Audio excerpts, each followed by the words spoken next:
జగిత్యాల జిల్లా కేంద్రంలోని ఇందిరాభవన్లో ఏర్పాటు చేసిన విలేకరుల సమావేశంలో ప్రభుత్వ వైపు అడ్లు లక్ష్మణ్ కుమార్ మాట్లాడుతూ డిపెండెంట్ లీడర్ సంజయ్ హరీష్ రావుతో పాదయాత్ర చేయడాన్ని తీవ్రంగా ఖండిస్తున్నామని, సాంకేతిక కారణాలతో రైతు రుణమాఫీ కొంత జాప్యం జరిగిందని, రుణమాఫీ కానీ రైతుల సమస్యల గురించి సీఎం దృష్టికి తీసుకువెళ్లడం జరిగిందని అన్నారు. హరీష్ రావు ఎక్కడికి రమ్మంటారో చెప్పాలని, జిల్లాకు చెందిన 65,000 కుటుంబాలకు రుణమాఫీ చేస్తామని, రైతులు ఆత్మహత్య చేసుకుంటే మీరు ఒక్క రైతునైనా పరామర్శించారని అన్నారు.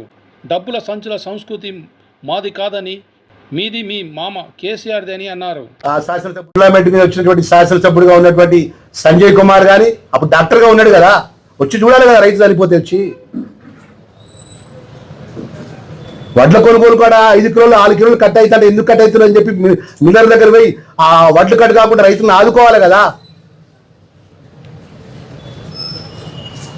ఖమ్మంలో రైతులకు బేడి వేసింది కదా, బేడి వేసి తీసుకుపోయింది మీరు కాదా అంటున్నా.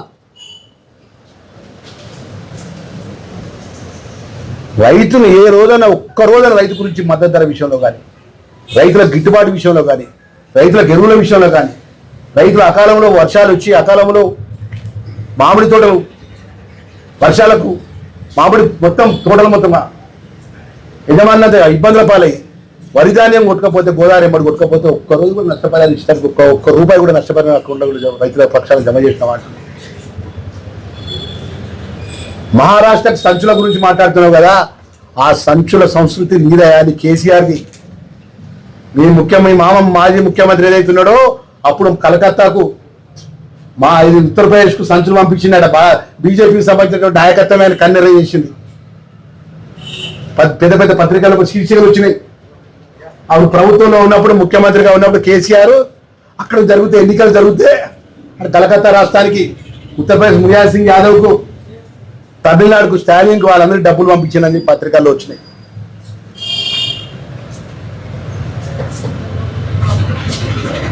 $70 ఏం చూపెడతావా హరీష్ రావు అని చెప్తున్నాను. ఏం చూపెడతావు? 70 మా ముఖ్యమంత్రి గారితో నువ్వు ఛాలెంజ్ చేస్తున్నావు కదా, ఏం 70 చూపెడతావు రాబోయే కాలంలో?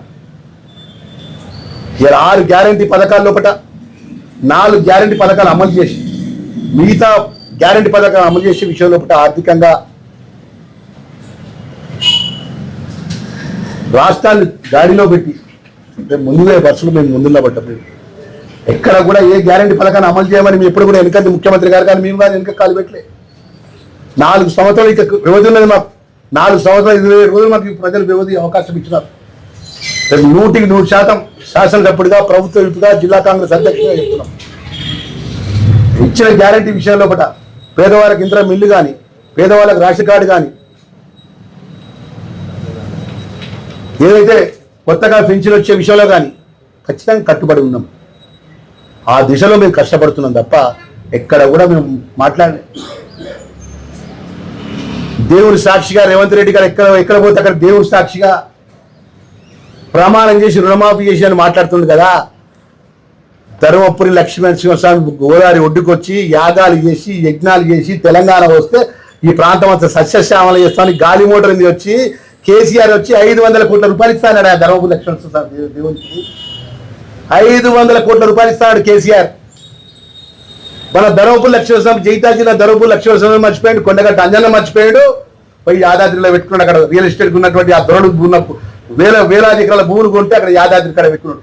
ఒక్కసారి మా పత్రికా మిత్రులలో బీఆర్ఎస్ పార్టీ నాయకులు నేను కూర్చున్నారు కదా, అందరూ రమ్మని చెప్పి బస్ వేసుకొని మేము చూసేద్దాం యాదాద్రి విధంగా చేసాడు. ఏం చేసి మా ధర్మపురి లక్ష్మీనరసింహ దేవుడు ఏం చేసాడు? ఆ కొండగట్ట అంజన్న ఏం చేసాడు? ఇవే కదా 500 కోట్ల రూపాయలు ఇచ్చి వెచ్చించి ధర్మపురి లక్ష్మీనరసింహస్వామిని నేను అభివృద్ధి చేస్తాను, కొండగట్ట ఆంజనేయ స్వామి అభివృద్ధి చేస్తాను. మా కవితక్క పాపం జైలు పోకుండా పడిపోయారు. ఆంజనేయ స్వామి యాగాలు యజ్ఞాలు చేసింది. ఏమైంది ఇవన్నీ? 60 మంది బస్సులో చచ్చిపోతే ఒక్కరోజు వచ్చి చూసిపోతుందా ముఖ్యమంత్రి కేసీఆర్, హరీష్ రావు? నువ్వు జిల్లా వాస్తవుడిగా కదా, ఇక్కడ కర్మా జిల్లా చదువుకున్నావు కదా. మేము వేలాది మంది జమ కూర్చి పెద్ద ర్యాలీ చేయడం, మీటింగ్ చేయడం పెద్ద విషయం నమ్మకమన్నా?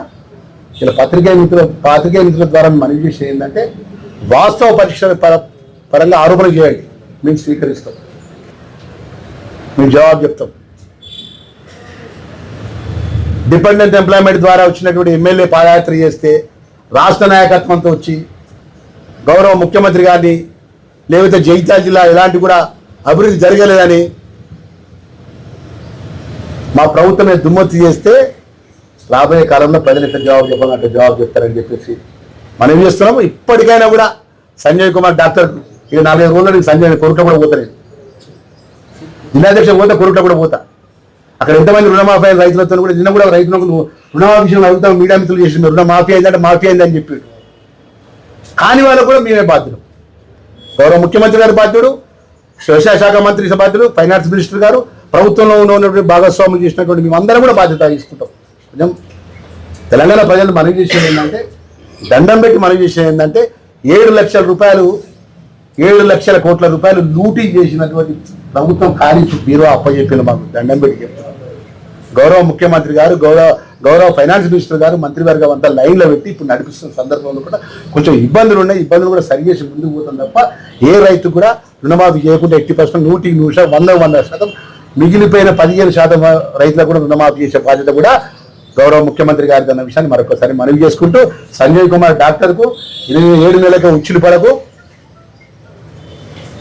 మన షుగర్ ఫ్యాక్టరీ సంబంధించిన విషయాలు ఇప్పుడు ఎందుకు మాట్లాడలే ఇవాళ నిన్న చెప్తాం. నీ విజయవర్గం తిరుగుతాం, నువ్వు చేసిన గొప్పతనాలు కూడా చెప్తాం, నీ తండ్రి చేసిన గొప్పతనాలు కూడా చెప్తాం. డిపార్ట్మెంట్ ఎంప్లాయ్మెంట్ వచ్చి మా మీద దాడి చేస్తే ఊకున్నంత కాంగ్రెస్ పార్టీ కార్యకర్తలు ఏం తక్కువ ఏం లేరు.